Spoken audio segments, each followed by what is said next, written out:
আসসালামু আলাইকুম। খাগড়াছড়িতে আসার পরে আমরা রাত্রেবেলায় কী করলাম সেই বিষয়টা আজকে শেয়ার করছি। খাগড়াছড়িতে একটা নিউজিল্যান্ড নামে একটা জায়গা আছে, ওখানকার পরিচিত। সেখানে একটি রেস্টুরেন্ট আছে। সেই রেস্টুরেন্টটি দেখতে মাশাআল্লাহ সুন্দর। এখানে বসে আড্ডা দেওয়ার মতো পরিবেশ।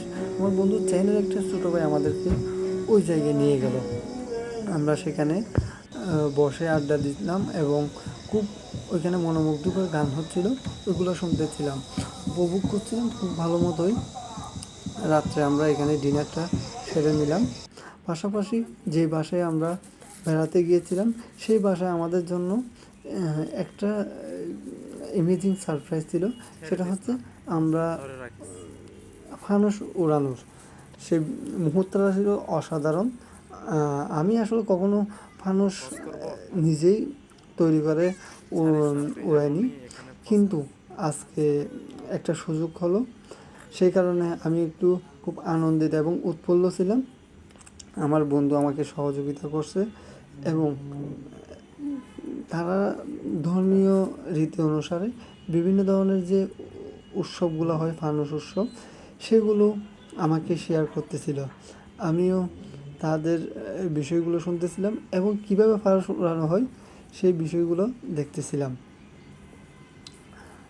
আমরা যে বাসায় গিয়েছিলাম ওই বাসায় একজন পুলিশ কর্মকর্তা, তিনি আমাদেরকে খুব সহযোগিতা করেছিলেন এবং তার যে ওয়াইফ এবং বাচ্চা খুব মিশুক ছিল আমার জেলার, যেহেতু তারা আমাকে খুব সাদরে গ্রহণ করেছিল। যদিও আমি বাঙালি হিসাবে কখনো কোনো পাহাড়িদের বাড়িতে থাকা হয়নি, এই প্রথম। এখানকার তাদের পরিবেশ এবং তাদের পরিবেশের খাওয়া দাওয়া খুব উপভোগ করছিলাম।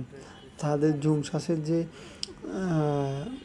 ধানগুলা, ওইখান থেকে কীভাবে চাল উৎপন্ন হয়, আসলে এটা আমার খুব ভালো লেগেছিল। এটা আমি ওনাদেরকে বললাম যাতে পরবর্তী আসলে আমি যাতে এটা আবার পাই। যাই হোক, ফানুস উড়াতে লাগলাম, খুব ভালো লাগতেছিলো এই মুহূর্তে। তারপরের দিন আমরা সকালবেলায় গেলাম ওনাদের বিহারে, যেটা ওইখানকার খুব বিখ্যাত।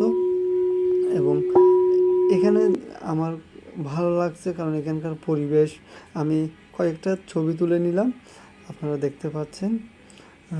আসলে এই সফরটা খুব ভালো লাগছিল।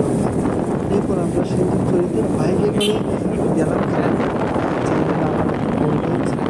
চ্যানেলের একটা বন্ধু ছিল, ও আমাদেরকে বাইকে করে পুরো খাগড়াছড়ি শহরটা দেখানোর চেষ্টা করে, যেখানে সৌন্দর্যের অপরূপ দৃশ্য এখানে দেখা যায়। আমরা পাহাড়ের একটা চায়ের দোকানে বসে ফেরার পথে কিছুক্ষণ আড্ডা দিয়ে ওনাকে বিদায় জানালাম এবং এই পরিবেশে আসলে চা খাওয়াটা খুব উপভোগের মনে করি আমি।